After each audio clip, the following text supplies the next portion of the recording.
Hello, Year 4. So I think we're beginning to find out a little bit about Charlotte's plan. She's written a message in the spider's web about Wilbur. And Mr. Zuckerman is beginning to think differently about Wilbur now and beginning to see her not just as an ordinary pig. Let's see what happens in chapter 13. Chapter 13, Good Progress. Far into the night, while the other creatures slept, Charlotte worked on her web. First, she ripped out a few of the orb lines near the centre. She left the radial lines alone, as they were needed for support. As she worked, her 8 legs were a great help to her. So were her teeth. She loved to weave, and she was an expert at it. When she had finished ripping things out, her web looked something like this.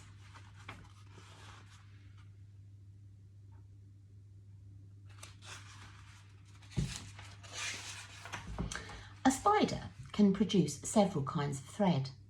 She uses a dry, tough thread for foundation lines, and she uses a sticky thread for snare lines, you know, the ones that catch and hold insects. Charlotte decided to use her dry thread for writing the new message. If I write the word terrific with sticky thread, she thought, every bug that comes along will get stuck in it and spoil the effect. Now, let's see. The first letter is T. Charlotte climbed to a point at the top of the left-hand side of the web. Swinging her spinnerets into position, she attached her thread and then dropped down. As she dropped, her spinning tubes went into action and she let out thread. At the bottom, she attached the thread. This formed the upright part of the letter T. Charlotte was not satisfied, however. She climbed up and made another attachment right next to the first. Then she carried the line down so that she had a double line instead of a single line. It will show up better if I make the whole thing with double lines. She climbed back up, moved over about an inch to the left, touched her spinnerets to the web, and then carried a line across to the right, forming the top of the T. She repeated this, making it double. Her 8 legs were very busy helping. Now for the E. Charlotte got so interested in her work, she began to talk to herself as though to cheer herself on. If you had been sitting quietly in the barn cellar that evening, you would have heard something like this. Now for the R, up we go, attach, descend, pay out line, whoa, attach, good. Up you go, repeat, attach, descend, pay out line, whoa, girl, steady now, attach, climb, attach, over to the right, pay out line, attach, now right and down and swing that loop and around, now into the left, attach, climb, repeat, okay, easy. Keep those lines together. Now then, out and down for the leg of the R. Pay out line. Whoa. Attach. Ascend. Repeat. Good girl. And so, talking to herself, the spider worked at her difficult task. When it was completed, she felt hungry. She ate a small bug that she'd been saving. Then she slept. Next morning, Wilbur arose and stood beneath the web. He breathed the morning air into his lungs. Drops of dew catching the sun made the web stand out clearly. When Lurvy arrived with breakfast, there was the handsome pig, and over him, woven neatly in block letters, was the word terrific. Another miracle. Lurvy rushed and called Mr. Zuckerman. Mr. Zuckerman rushed and called Mrs. Zuckerman. Mrs. Zuckerman ran to the phone and called the Arables. The Arables climbed into their truck and hurried over. Everybody stood at the pig pen and stared at the web and read the word over and over, while Wilbur, who really felt terrific, stood quietly swelling out at his chest and swinging his snout from side to side. Terrific, breathed Zuckerman in joyful admiration. Edith, you better phone the reporter on the Weekly Chronicle and tell him what's happened. He'll want to know about this. He may want to bring a photographer. There isn't a pig in the whole state that is as terrific as our pig. There you go. There's her web. The news spread. People who had journeyed to see Wilbur when he was some pig came back again to see him now he was terrific. That afternoon, when Mr. Zuckerman went to milk the cows and clean out the tie-ups, he was still thinking about what a wondrous pig he owned. Lurvy, he called, there is to be no more cow manure thrown down into that pig pen. I have a terrific pig. I want that pig to have clean, bright straw every day for his bedding. Understand? Yes, sir, said Lurvy. Furthermore, said Mr. Zuckerman, I want you to start building a crate for Wilbur. I've decided to take the pig to the county fair on September the 6th. Make the crate large and paint it green with gold letters. What will the letters say? Asked Lurvy. They should say, Zuckerman's famous pig. Lurvy picked up a pitchfork and walked away to get some clean straw. Having such an important pig was going to mean plenty of extra work. He could see that now. Below the apple orchard at the end of the path was the dump where Mr. Zuckerman threw all sorts of trash and stuff that nobody wanted anymore. Here, in a small clearing hidden by young alders and wild raspberry bushes, was an astonishing pile of old bottles and empty tin cans and dirty rags and bits of metal and broken bottles and broken hinges and broken springs and dead batteries and last month's magazines and old discarded dish mops and tattered overalls and rusty spikes and leaky pails and forgotten stoppers and useless junk of all kinds, including a wrong-sized crank for a broken ice cream freezer. Templeton knew the dump and liked it. There were good hiding places there, excellent cover for a rat. And there was usually a tin can with food still clinging to the inside of it. Templeton was down there now, rummaging around. When he returned to the barn, he carried in his mouth an advertisement he had torn from a crumpled magazine. How's this? He asked, showing the ad to Charlotte. It says, crunchy. Crunchy? Would be a good word to write in your web? Just the wrong idea, replied Charlotte. Couldn't be worse. We don't want Zuckerman to think Wilbur is crunchy. He might start thinking about crisp, crunchy bacon and tasty ham. And that would put ideas into his head. We must advertise Wilbur's noble qualities, not his tastiness. Go get another word, please, Templeton. The rat looked disgusted, but he sneaked away to the dump and was back in a while with a strip of cotton cloth. Well, how's this? He asked. It's a label off an old shirt. Charlotte examined the label. It said, pre-shrunk. I'm sorry, Templeton, she said, but pre-shrunk is out of the question too. We want Zuckerman to think Wilbur is nicely filled out, not all shrunk up. I'll have to ask you to try again. What do you think I am?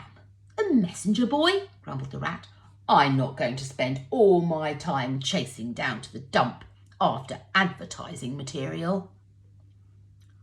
Just one more, please, said Charlotte. I'll tell you what I'll do, said Templeton. I know where there's a package of soap flakes in the woodshed. It has writing on it. I'll bring you a piece of the package. And He climbed the rope that hung on the wall and disappeared through a hole in the ceiling. And when he came back, he had a strip of blue and white cardboard in his teeth. "There," he said triumphantly. "How's that?" Charlotte read the words. "With new radiant action." "What does that mean?" asked Charlotte, who had never used soap flakes in her life. "Well, how should I know?" said Templeton. "You asked for words and I brought them. I suppose the next thing you'll want me to fetch you is a dictionary." Together they studied the soap ad. "With new radiant action," repeated Charlotte slowly. "Wilbur," she called. Wilbur, who was asleep in the straw, jumped up. "Run around," commanded Charlotte. "I want to see you in action, to see if you're, radiant." Wilbur raced to the end of the yard. "Now back again, faster," said Charlotte. Wilbur galloped back. His skin shone, his tail had a fine tight curl in it. "Jump into the air," cried Charlotte. Wilbur jumped as high as he could. "Keep your knees straight and touch the ground with your ears," called Charlotte. Wilbur obeyed. "Do a backflip with a half twist in it," cried Charlotte. Wilbur went over backwards, writhing and twisting as he went. "OK, Wilbur," said Charlotte. "You can go back to sleep now, OK? Templeton, the soap ad will do, I guess." I'm not sure Wilbur's action is exactly radiant, but it's certainly interesting. "Actually," said Wilbur, "I feel radiant." "Do you?" said Charlotte, looking at him with affection. "Well, you're a good little pig, and radiant you shall be. I'm in this thing pretty deep now. I might as well go to the limit." Tired from doing his romp, Wilbur lay down in the clean straw, and he closed his eyes. The straw seemed scratchy, not as comfortable as the cow manure, which was always delightfully soft to lie in. So he pushed the straw to one side and stretched out in the manure. Wilbur sighed. Oh, it had been a busy day, his first day of being terrific. Dozens of people had visited his yard during the afternoon, and he had had to stand and pose, looking as terrific as he could. Now he was tired. Fern had arrived and seated herself quietly on her stool in the corner. "Tell me a story, Charlotte," said Wilbur, as he lay waiting for sleep to come. "Oh, tell me a story." So Charlotte, although she too was tired, did what Wilbur wanted. "Once upon a time," she began, "I had a beautiful cousin who managed to build her web across a small stream. One day, a tiny fish leapt into the air and got tangled in the web. My cousin was very much surprised, of course. The fish was thrashing wildly, and my cousin hardly dared tackle it. But she did. She swooped down and threw great masses of wrapping material around the fish and fought bravely to capture it." "Did she succeed?" asked Wilbur. "Oh, it was a never-to-be-forgotten battle," said Charlotte. "There was the fish, caught only by one fin, and its tail wildly thrashing and shining in the sun, and there was the web sagging dangerously under the weight of the fish." "How much did the fish weigh?" asked Wilbur eagerly. "I don't know," said Charlotte. "There was my cousin slipping in, dodging out, beaten mercilessly over the head by the wildly thrashing fish, dancing in, dancing out, throwing her threads and fighting hard, and first she threw a left around the tail, and the fish lashed back. Then a left to the tail and a right to the midsection, and the fish lashed back. Then she dodged to one side and threw a right and another right to the fin, then a hard left to the head, while the web swayed and stretched. Then what happened? Asked Wilbur. Nothing, said Charlotte. The fish lost the fight. My cousin wrapped it up so tightly it couldn't budge. Then what happened? Asked Wilbur. Nothing, said Charlotte. My cousin kept the fish for a while, and then when she got good and ready, she ate it. Oh, tell me another story, begged Wilbur. So Charlotte told him another story about a cousin of hers who was an astronaut.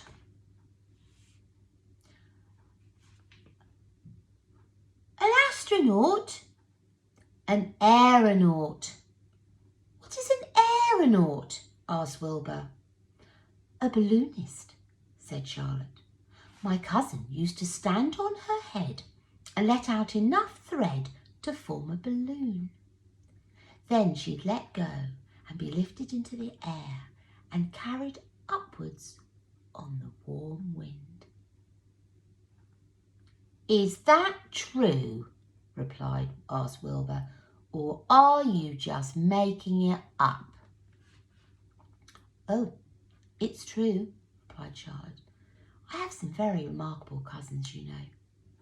And now, Wilbur, it's time you went to sleep. Oh, sing something, begged Wilbur, closing his eyes. So Charlotte sang a lullaby while crickets chirped in the grass and the barn grew dark. This was the song she sang. Sleep, sleep, my love, my only, deep, deep in the dung and the dark. Be not afraid and be not lonely. This is the hour when frogs and thrushes praise the world from the woods and the rushes. Rest from care, my one and only, deep in the dung and the dark. But Wilbur was already asleep. When the song ended, Fern got up and went home. What a lucky little pig. 2 stories and a song at bedtime. See what happens in the next chapter. Bye for now, Year 4.